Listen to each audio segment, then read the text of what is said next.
Chosen ones, your confidence should be fueled by belief in self, not from validation of others. Valerie, talk to him. Chosen ones, listen close.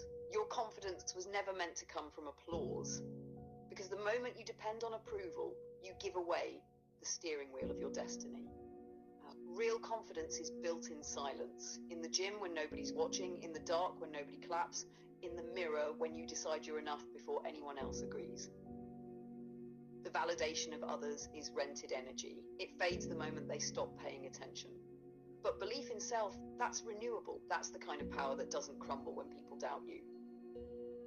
So stop auditioning for acceptance. Stop waiting for permission. You are the validation. You don't need the world to believe in you, chosen one. You need to remember you are the world believing in itself. If you're constantly seeking approval of the crowd, that means that you're really just a slave of the crowd, in groupthink, in dogmatic ideas. Most people are asleep. If you're constantly seeking the approval of people who are asleep, that means that you have to then go back to sleep in order to get that approval. And why would you want to go back to sleep? You can't go back to sleep. Actually, by the time once you see behind the veil, there's no way you can go back to sleep. So you getting that approval or you yearning for that approval is actually a losing game. There's no way you can get the approval, because in order for you to get their approval, that means you will have to go back to sleep. And that's impossible, because once you see what's on the other side of that veil, there's no going back. Also, I say what to say is that what you answer to, the source you answer to, the higher power you answer to is way more grander to what these people who are asleep are answering to. And I'm not saying it as far as looking down. I'm just saying let's look up and let's see where you really at. Valerie, talk to him. Chosen one, listen close. The moment you start chasing the crowd's approval, you stop hearing your own frequency. Because to please the sleeping, you have to lower your vibration to theirs. And once your eyes are open, you can't unsee the truth. Groupthink is the Matrix's favorite drug.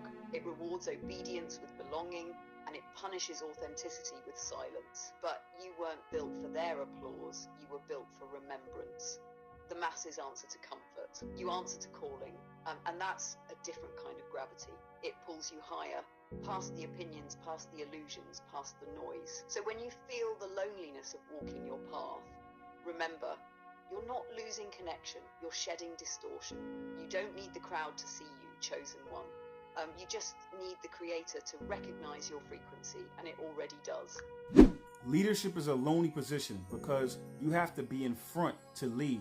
My grandmother used to say, she told me a story back in the day, and she used to say, shepherds cannot follow sheep, because if you follow sheep, that means you're going to consistently step in shit. You know what that means. Valerie, talk to him. Chosen ones, this one's for the leaders in the room. Leadership is lonely because the view is different at the front.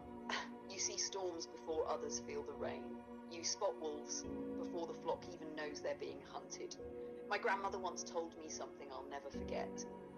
She said, shepherds can't follow sheep, because if you follow sheep, you'll spend your life stepping in shit. And she was right. The moment you start leading, you lose the luxury of comfort. You stop walking where it's clean. You start clearing paths no one's ever walked before. That's the cost of vision. That's the price of calling.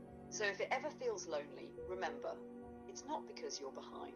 It's because you're ahead. Stay the shepherd. Keep your hands clean. And don't ever step backwards trying to prove your worth to sheep who can't see the hill you're climbing.